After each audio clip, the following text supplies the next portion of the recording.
Namaste. Good evening. This is Dr. Aparna. I am your emotional healing synergist. I'm an Ayurvedic psychotherapist, a passionate infopreneur, medical writer, and a budding YouTuber. In my pursuit to address, promote, and propagate Ayurveda and psychotherapy globally, I come up with discussions every week on Ayurveda, psychotherapy, mental health, and other aspects. Uh, in the previous session we were discussing one of the methods for emotional metamorphosis uh, is book reading.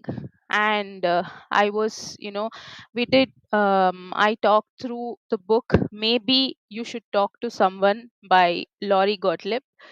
So we discussed Lori as a therapist, as a psychotherapist, and as a client herself.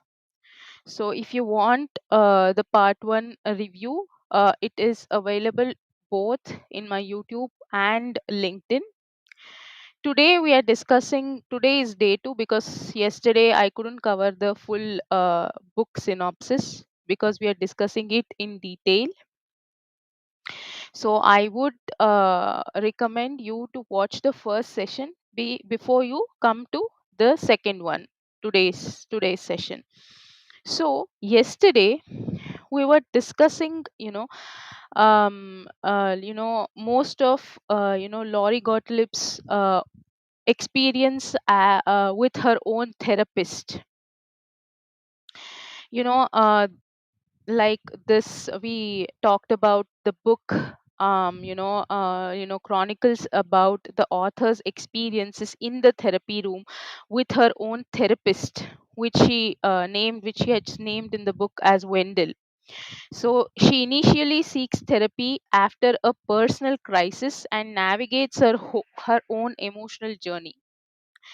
So we discussed about the therapist vulnerability. So you know though she was a psychotherapist herself, she opted for her own therapy.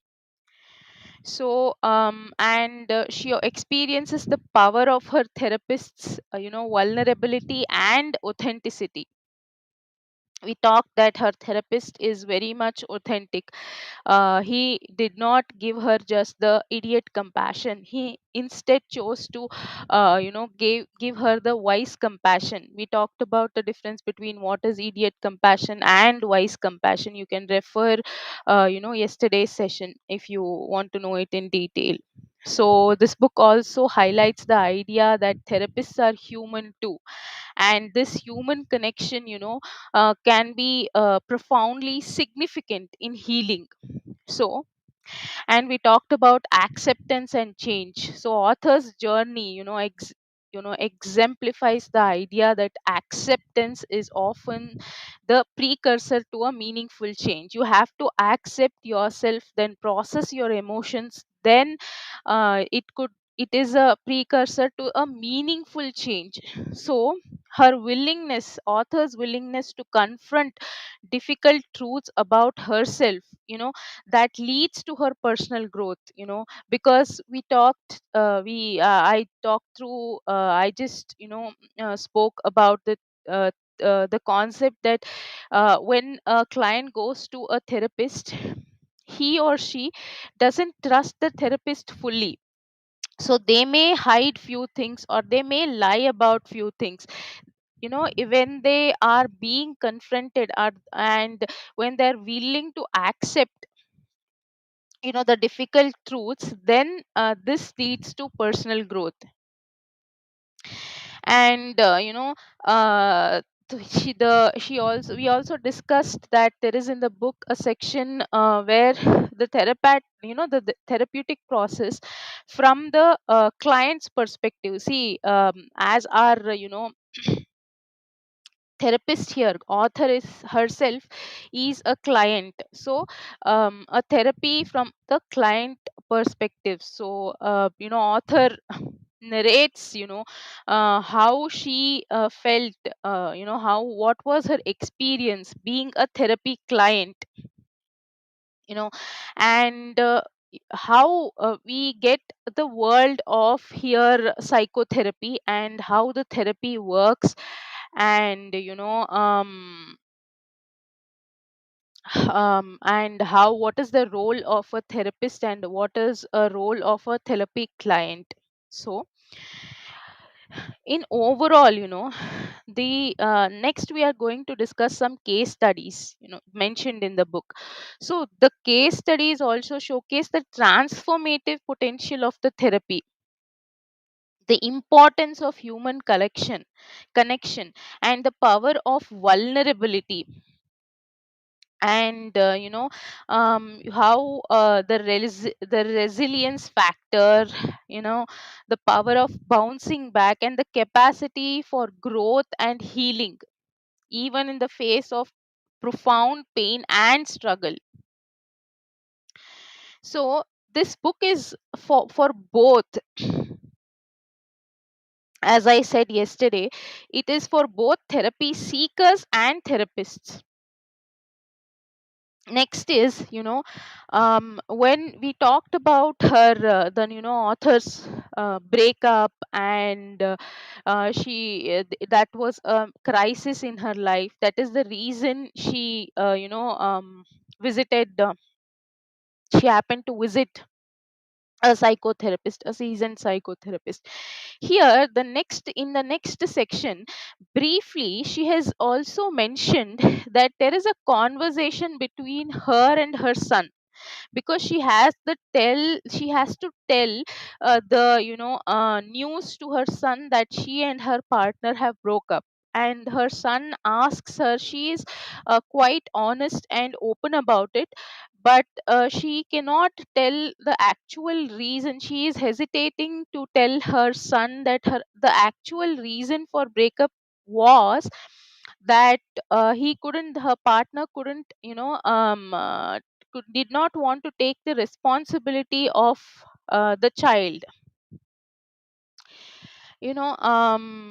that he she couldn't tell that. But there were, if you read the book, there are some hesitating conversation, but she is open and honest about the breakup, that they are not together now. And her son offers some of the solutions as well, when she talks about when he asks the reasons for breakup. And he talks about her son talks about, a 10-year-old talks about compromising, having, you can compromise once, he can compromise once, why can't you guys compromise and be together, and why are you parting ways. All these conversations go around a mother and a son. But here, what is the most important part is she has also highlighted, some insights and advice on parenting, you know what she felt. See, the most important thing for a parent to the child is emotional availability. See, one of the key aspects of the author mentions that one of the key aspects of effective parenting highlighted in the book is the importance of being emotionally available for your child. This means not just being physically present, but also being attuned to their emotional needs. So what is emotional availability? Active listening, it involves active listening, validating their feelings, and creating a safe space for them to express themselves, without being judgmental, letting children express themselves, their concerns, and listening to them actively, before advising them, before giving the advice. Next is the boundaries and consistency. Boundaries, meaning here setting clear boundaries, is crucial for a child's sense of security and understanding of right or wrong. And consistency in enforcing these boundaries helps provide a structured environment that promotes a sense of stability. So, what happens is here in her case, she was honest about the breakup, but she set a boundary that she is not going to tell, she did not tell him that he was the reason for breakup, because it would not, it was. Um, it would not be from the child's sense of security, it could be wrong. So setting boundaries and consistency, so what should be told while you're being honest, open and clear conversation, the clarity. You also have to have the boundary what to talk about and what not to talk about, and the consistency as well. So next point is the empathy and validation. That means understanding a child's perspective and acknowledging their feelings, even if they seem trivial or irrational. Here her son was giving her some advices to compromise and not to part ways, because it was a toll on him as well. So here she that is why she's explaining, mentioning that you know you have to understand and respect a child's perspective, acknowledge their feelings, even if you feel they are not rational. But this is a cornerstone for effective parenting, and the child also feels understood and valued and feels responsible, you know and what happens is this all these foster healthy emotional development. Next is this encourages independence. Encouraging independence in children is also very important. That means allowing children to make age appropriate decisions and take on responsibilities helps build their confidence and sense of autonomy. It is important to strike a balance between guidance and giving them space to explore. So this is very much important.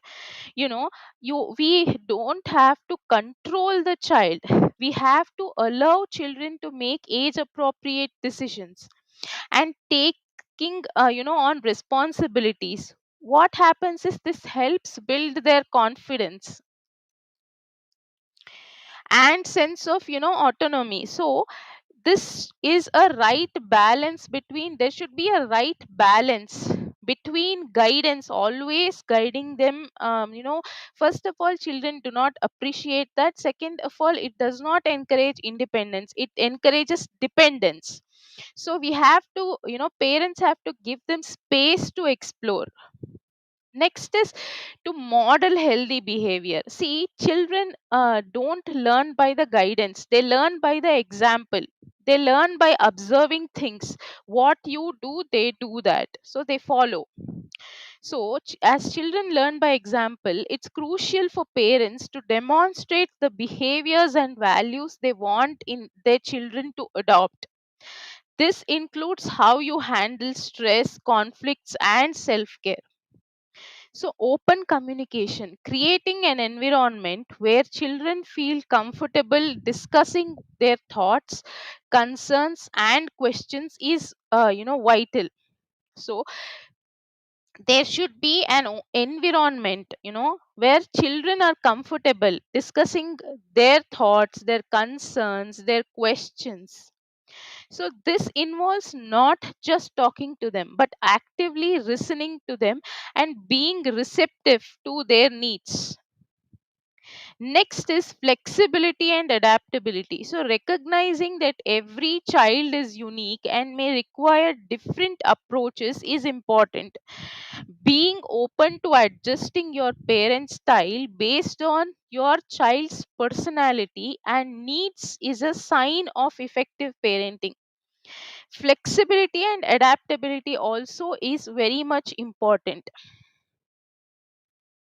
So one formula or one parental, there is no parental protocol that only this will work, because every child is unique.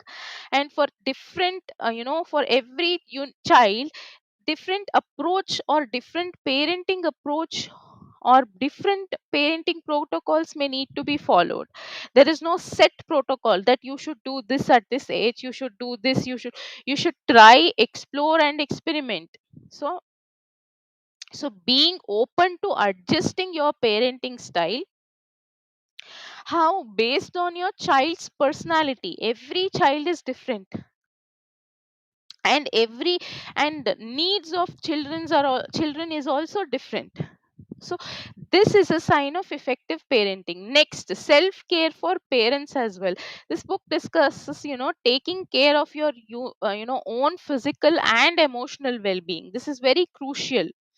When parents are well rested, emotionally balanced and fulfilled, a stable relationship have a stable relationship, they are better equipped to provide a nurturing environment for their children.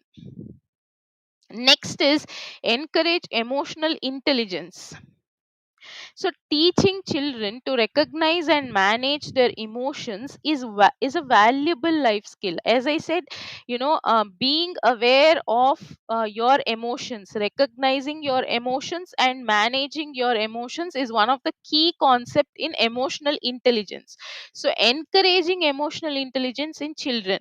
So what happens is this involves helping them understand their feelings, express them in a healthy way and cope with challenges.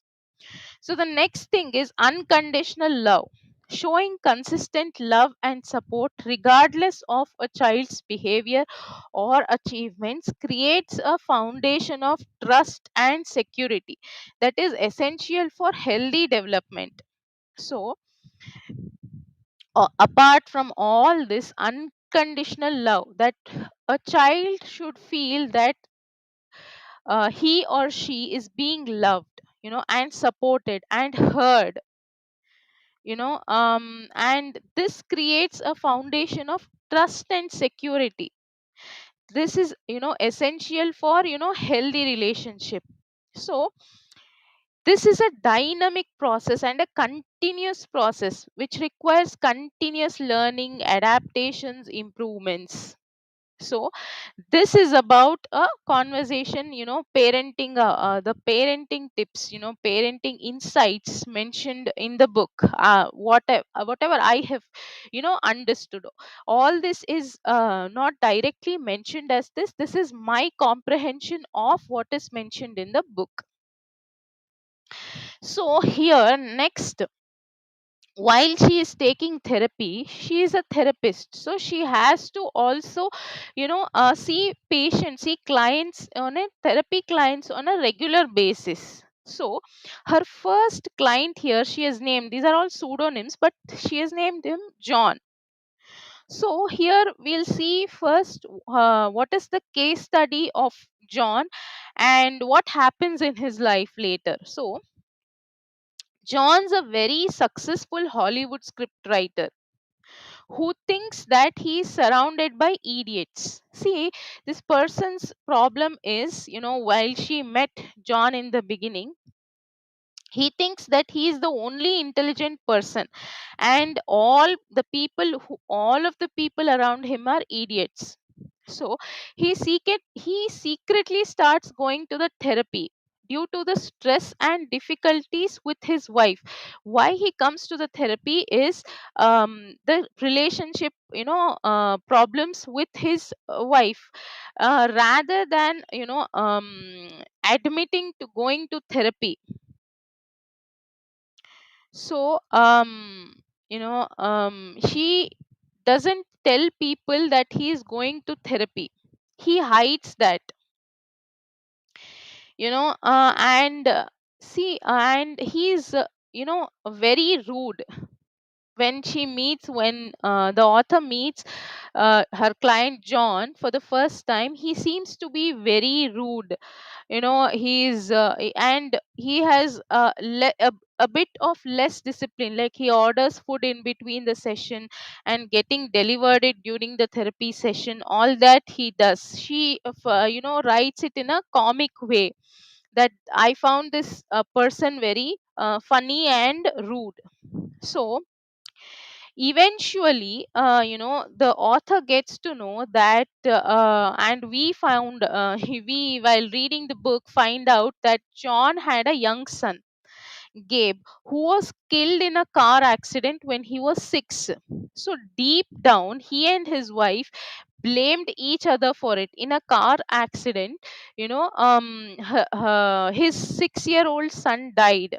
Even after they found out the other driver was drunk, and that drove a wedge between them. So, what happens is, at night, he's while his wife assumes that John is working, or John is, watching something, John is, she feels that John is keeping himself busy. He is not addressing the grief of losing his child. Deep down, this is the problem. But he doesn't tell this to the psychotherapist in the beginning. He comes with a problem of, just understand, he comes with a problem that he has an issue with his wife, and his wife is going to a therapist, and therapist is, teaching her something, some stupid things, because he thinks that he's the only intelligent person and all the people around him are idiots. So, and eventually, when we go when the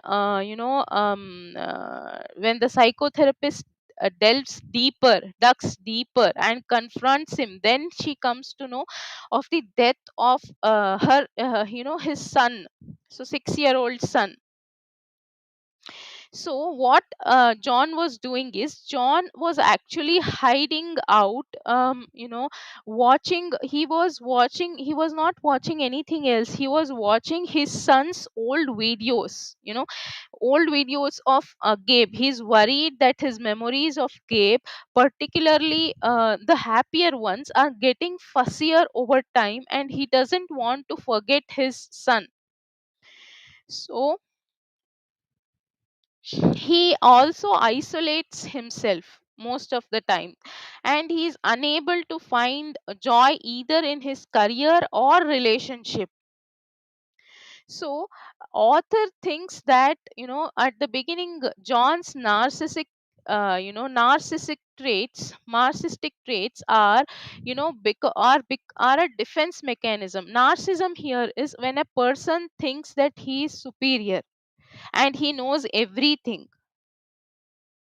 and he is a super being, and he cannot make any mistakes. So that is a narcissistic traits. We'll talk about narcissism in one of the sessions. So he author the psychotherapist thinks that John's narcissistic traits are a defense mechanism. So over time, though those defenses comes down, and John's makes steps to repair his marriage.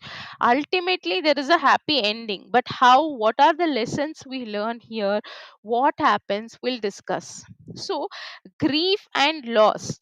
So the case emphasizes the importance of acknowledging and processing grief. He was not acknowledging and processing grief. He, deep down, he had feelings for his son, but he never expressed. He was not acknowledging the grief and processing the grief, even when it feels overwhelming. So it shows that seeking support and talking about one's pain can be crucial step towards healing. That means this is the first step. When you seek support and talk about your pain, this is the first step towards healing, because you acknowledge pain and you are processing pain. Next is isolation and connection. So John's isolation is a reminder of need for human connection. So especially during the times of deep suffering, he did not even have the human connection with his wife. He lost it somewhere, you know because of his narcissistic traits. So this highlights the therapeutic value of establishing a supportive network. So the loss, his son's loss, he grapples with profound grief after the sudden death of his 6-year-old son. So this loss has left him emotionally isolated, unable to find joy in his career and struggling in his relationships. So navigating grief and loss. So how does he navigate, how to navigate grief and loss here is, see, eventually, not in the beginning, John shares his deep pain and sorrow over the loss of his son. He expresses feelings of guilt, anger, and overwhelming sadness. Here, one more thing is also, in the beginning, when when we talked in the last session yesterday, when I was talking through that, the author also hid some things from the therapist. First, she didn't share that her problem is not just the breakup. Then the psychotherapist confronts her that, what I think that the breakup is not your actual problem. Her actual thing was, she is going to be alone for the lifetime now. So, and there is something deep. The problem is, the problem for which the client approaches therapy is different, but the deep down, the when we delve down deeper, we come to know that the actual actual reason for needing a therapy is actually different. So this highlights the importance of allowing oneself to grieve and seek support during the times of loss. So it shows that processing and expressing grief is a vital part of the healing process.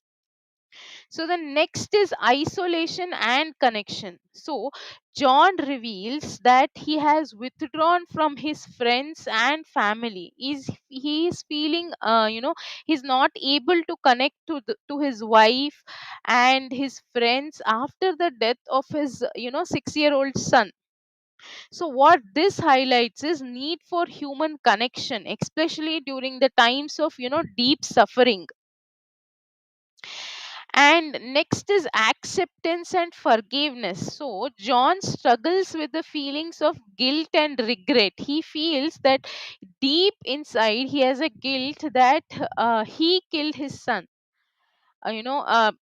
by mistake. That means why his son was died in a car accident, in a bad car accident. But he deep down, he grapples, and he at the end forgives himself and comes out of it.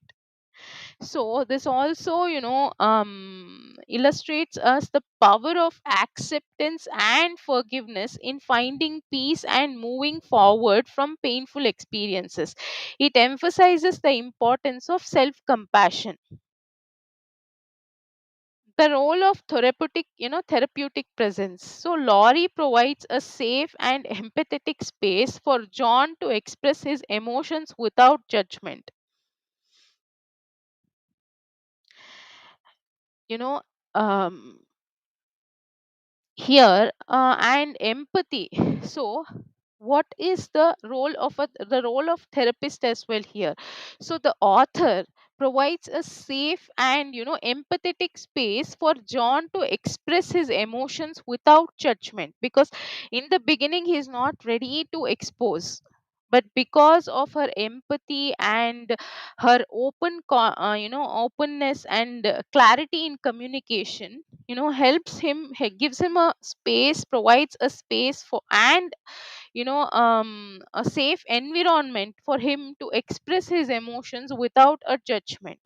So this highlights the significance of a therapist presence, in creating a secure environment for clients to explore their feelings. It underscores, the power of active listening and genuine empathy.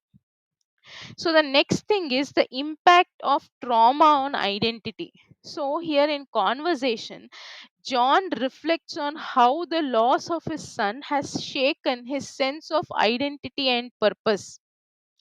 So somewhere, the loss and grief of his 6-year-old son, has shaken completely his sense of identity and purpose. So this demonstrates how profound trauma can challenge one's core sense of self. So, it emphasizes the potential for therapy to support clients in redefining the sense of identity and purpose. After, seeking support, he, he could redefine his sense of identity and sense of purpose, that is, sense of survival. So, the therapist as a mirror, that means author here serves as a mirror reflecting back John's emotions and experiences in a way that allows him to process and make sense of them. So what this portrays is the therapist's role in helping clients gain insight into their own emotions and behaviors. It highlights the power of mirroring the therapeutic process. Notable insights and solutions. Permissions to grieve. So, what solutions and insights we can gain from this? So, the permission to grieve, that means John's case emphasizes the importance of giving oneself permission to fully grieve, you know once for all. That it shows that it's normal and healthy to experience a wide range of emotion after a significant loss. The second thing is finding meaning in loss. That means through therapy, John begins to explore ways to find meaning and purpose in his life. Despite the pain of his loss, he is not forgetting his loss, but finding meaning through his loss. This shows the potential for personal growth, transformation, even in the face of unimaginable grief. So, the resilience in the human spirit. John's journey showcases the resilience of the human spirit. So, it demonstrates that even in the darkest moments, there is potential for healing and personal growth. So, here John's journey showcases the resilience of the human spirit. So and it demonstrates that it shows that even in the darkest moments there is a potential for healing and personal growth. In the end, we talked we spoke about he's a Hollywood producer. He produces a beautiful emotional uh, show. This speaks even in the grief, even while he is taking therapy. He does that. He enters into the stage of that personal growth. Next is the therapeutic relationship. So the dynamics between therapist and a therapy client, you know uh, shows us the power of strong relationship. Their connection and trust serve as a foundation for John's healing's journey, because uh, the author made a safe and secure environment and empathetic environment for him to reveal and acknowledge his grief and loss. So the importance of validation, that means the author validates John's emotions and experiences, so creating a space where he feels heard and understood. So this demonstrate the therapeutic value of validation in the healing progress. So, and finding meaning, as we talked about, the journey of finding meaning after a devastating loss demonstrates the potential for personal growth and transformation even in the face of unimaginable pain. This is the first case study. So, we still have three important case studies mentioned in the book. So, I think that is it for today. I'll come up with one or two sessions again on this. We will discuss other case studies in the next session. Hope you find I hope that you found some useful insights and key takeaways from the session. So if you have any queries or if you have read the book and if you have any insights on the book, and if you have any important key takeaways, or if you have something different that you felt when you read the book, please let me know in the comments section. Thank you for staying tuned. I'll meet you guys in the next session. Thank you. Namaste.